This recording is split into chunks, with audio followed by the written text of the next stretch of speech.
Welcome everybody to this exciting online webinar. My name is Sudipta. I am from Global PayEX. We are a Maryland-based ERP automation software company, a SaaS company. And today we have Naru, who's the Chief Revenue Officer, and we are actually going to talk about marketplaces, marketplace fees, a little bit about that. So before I start the webinar, I think all of you on the call have shopped online, right? And you all realize the immense benefits that a marketplace brings, right? I mean, I can talk about four main benefits that a marketplace brings to a merchant or an online merchant, right? See, one is the increased customer reach, right? So marketplaces like Amazon, eBay, they bring in like 300 million customers, right? Active buyers who are actually buying, searching online, right? Second is a online marketplace brings in enhanced visibility, discoverability. They can help a online seller like you discover products on your marketplace, right? So they have a extensive product catalog, features which kind of helps you getting discovered amongst buyers, right? And third, of course, buyers are obviously looking from a competitive pricing. So it kind of gives a excellent platform for comparing the prices for the different products that one sells, right? And I think the last is how a marketplace simplifies the logistics, shipping, and any associated charges that are there, including returns, right? So essentially, we are going to cover the different aspects. So the first question that I'm going to ask Naru is, Naru, from a marketplace perspective, what are the different components of fees that you typically see a merchant getting charged? Obviously, I mean, these are not to be looked at as fees because it's more like an investment because the value that I just mentioned to you is immense. But maybe touch upon the different fees that you typically see that a marketplace charges. Sure, sure. Firstly, great to be here. Thanks, Sudipta. So, see, in the old world, let's say 10 years back, right?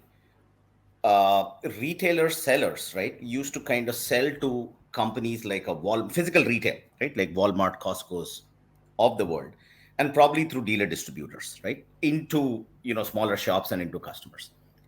But thanks to Amazon and eBay and some of the pioneers, marketplaces really have become a super important channel. Right? And it's kind of growing. COVID obviously kind of super accelerated the whole marketplace growth. Right. So whether it is US, EMEA, developing markets, e-commerce marketplaces are becoming a very very critical channel from a revenue growth sales perspective. Now, with that has also come added complexities in the types of fees or deductions that are charged to the sellers, and hence it kind of adds complexity to finance reconciliation, right?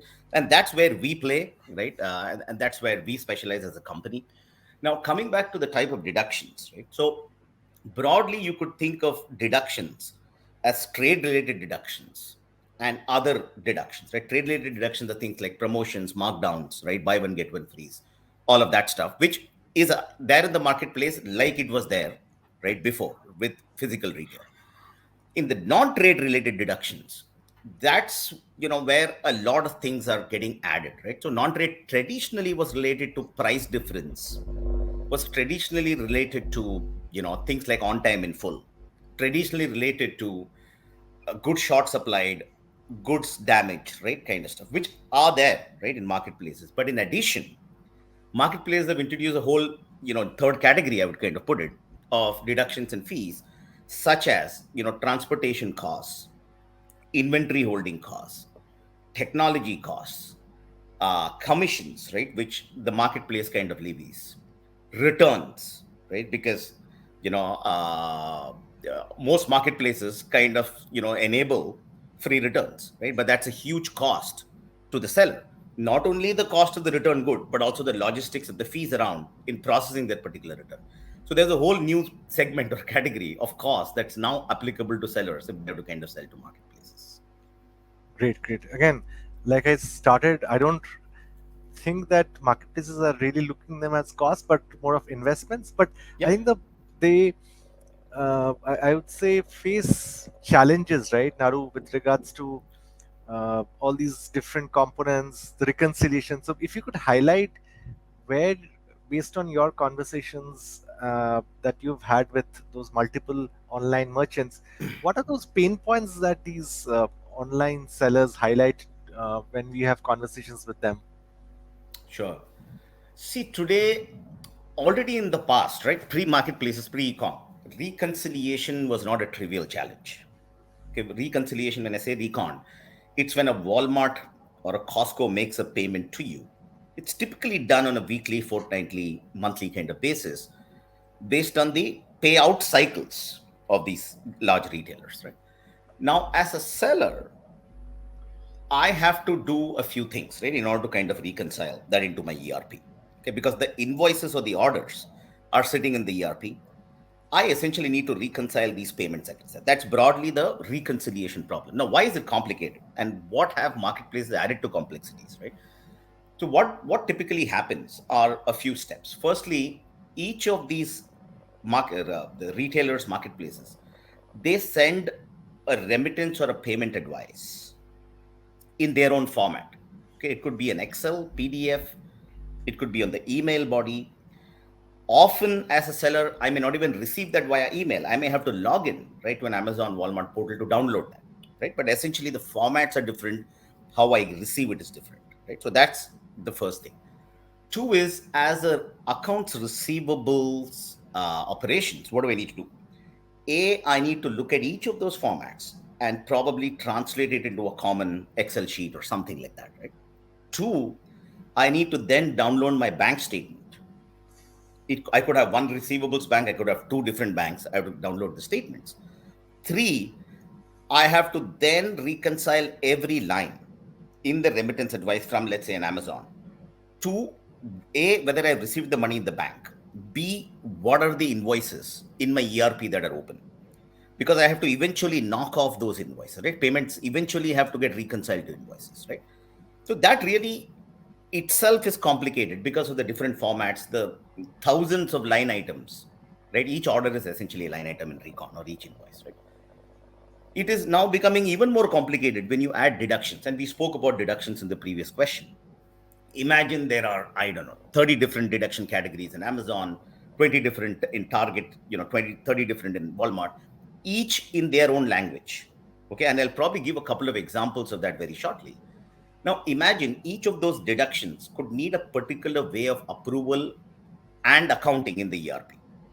For example, if it is a commission deduction, it may not even be an accounts receivable deduction, but it could actually become an accounts payable invoice, right? Depending on the way you kind of account for it. A goods short supplied or an OTIF, on time in full related deduction. If it is a valid one, eventually you have to create a credit note in the ERP to accept that as a fault from the seller side in order to kind of account for the deduction. If not, if you don't accept it, you have to kind of dispute, back with, the buyer, right, which is the Walmarts and the Amazons of the world. So all of this is not trivial, right? It takes hours, it takes several FTEs in order to kind of perform this. And fortunately, unfortunately, this is not necessarily value adding, okay, as a process.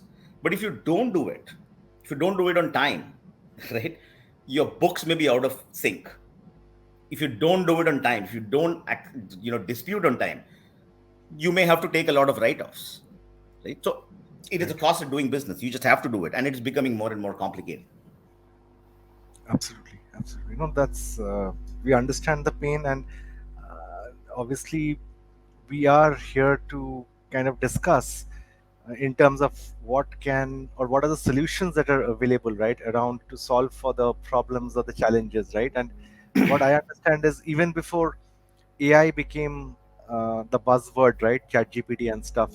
I understand that there are companies which have been using artificial intelligence based tools for automating reconciliations, stuff like that, right? So if you could maybe talk about how we are solving for these problems before actually AI being the buzzword, right? Lately, I'm sure this problem has been solved by a company like Global PayEX for some time now. So if you could highlight those features and how companies have been helping. Sure. So, firstly, AI has come into the common stream today thanks to chat GPTs and generative AIs, right? Buzzword talk of town. But we have been using this for the past, let's say, 4 to 5 years in or AI and machine learning technologies to actually solve this problem. Okay. And what I will do is probably just share with you a few examples, right, of the challenges which our customers face and how what specifically we do in order to kind of solve for that. Okay, so just give me a second. I'm just going to share my screen. Are you able to see my screen? Yes, we can see the Okay. screen. Maybe you So can make it again, full. just to kind of re-articulate what the problem statement is, right? And I kind of mentioned that earlier. Today, invoices or orders are there in your accounting system or ERP. For a small company, it could be like a mid-market ERP like Acumatica, Sage, QuickBooks, right? For bigger companies, you may be using Oracle, Microsoft, SAP. But essentially, there is, that's where the invoice data kind of comes from. Two is you may have one or more banks, which I kind of alluded to earlier, right? These could be big banks like JPM City. These could be, local community banks. But essentially, you may have one or more banks where you receive the funds once a payment is made by your customer, and then you sell to a bunch of marketplaces slash large retailers, and that number is increasing, complexities are increasing. We kind of spoke about each of them could be sending in their remittance advices in PDFs and Excels and emails, so on and so forth. And at the bottom, I kind of explain what happens today. It's a super manual process, right? But this is where we kind of come into play. What do our technologies do? So our technologies, and but before that, let me just give you a quick glimpse of what I mean in terms of the different formats, right, of remittance or payment advice. So this is an Amazon example, where when Amazon pays you, it provides you, it's called remittance payments. It's an Excel sheet. It's in a particular format, right, with hundreds or thousands of line items. This is a Walmart format. Again, happens to be an Excel sheet, but the format and the definition of deductions, etc., is different. And here is an example of Target. Okay, so what I have done is I've just kind of summarized some interesting observations from there to explain the differences, right? So in the case of Walmart, the deduction types for price, quantity, variance, billing, dispute, they define it in their own codes. It is left to you as a seller to interpret and account for these deductions. Similarly, Target has their own codes and their own definitions of when they are kind of making a part payment back to you, so on and so forth. Right? Here is where it gets super challenging and complicated. And what we do as a company, right, or there are, in this space, this is what we believe sellers should be looking to do in order to automate. So, step one is we have built a lot of machine learning models using AI to automatically read and interpret. So the machines are able to read and understand the remittance advices from Amazon, Target, Walmart, Kroger's, Costco's, right, of the world. So that's point number one. The second thing we do is auto reconcile. So the three-way reconciliation or cash application, as the process is called, the machine is able to automatically do that, right? To reconcile the remittance advice to the bank statement to the data in your ERP. The third is ability to understand deductions, to translate a Walmart deduction code, an Amazon deduction code to your language, to your ERP's language. And the last one is to automate accounting. When we say automate accounting, today machines are able to automatically open up, go into the ERPs, and instead of you having to kind of physically knock off invoice by invoice, account for a deduction, the machine is able to do that automatically. So there are 4 steps, and the machine automates all of these 4 steps. That's what we do, Sudipta. Fantastic. And Naru, all this would be theory until you actually give some examples, right, of places or merchants where you've actually helped and solved, saved dollars, right? Because now with high inflation, I think in the next week we are going to figure out what's going to happen to the US. government's money that they're going to pay back. So what do you can you give some examples of real life situations where you've helped merchants, that the percentage of savings that you have brought about, right? So if you could highlight that, that would be helpful Sure, to the audience. sure. Now let's just contextualize this a little bit. Right? I'm going to take an example. So let's say it's a mid-sized seller. Okay. Again, I'm going to take a number. Let's say there are three uh, FTE equivalent who are actually spending a lot of time primarily doing these reconciliation activities. Okay. There are two things which are actually becoming a bigger challenge, right, in the US specifically, and also in several developed markets, is a availability of labor to do this, because many college grads, etc., who used to do this in the past don't want to do this. They want to do cooler stuff, right? Two is the cost of labor, right? Because labor inflation is still very sticky, right? Though the overall wholesale consumer price inflation is kind of starting to ease off. Okay, relatively, I'm kind of talking. Labor inflation is still very sticky. Okay, so the cost of doing that for companies is actually going up year on year. So let's assume it is $60,000 to $70,000 per FTE, fully loaded, right? Depending on which part of the US you are in. So we're talking of roughly $200,000 to perform this activity. Okay. Now, with technologies such as ourselves, arguably a lot of this 95% plus can be automated. Only certain exceptions need human handling. When I say exceptions, these are deduction approvals where the machine is not able to automatically do it. Right? That's an example of an exception. So let's for a second assume, and we have done this right over and over for customers, 90% plus automation. So from 3 FTE, you can literally, get this activity down to half an FTE or lower, and have your other staff actually focus on value-added activities like recovery and disputes, and actually things which add value to your bottom line. Okay. Now the ROI which we typically deliver on our implementations is anywhere from 3x to 10x. Okay. So it's a no-brainer, right? In terms of companies, whether do it with us or whoever else, right? This space is eminently automatable and should be automated and will be automated, right? In terms of examples, today there are quite a few industries, right? So between, we have lots of customers in the FMCG, which is the fast moving consumer goods, CPG, right? Consumer product companies, right? Essentially, who are sellers. Anybody who is a seller into a marketplace, right?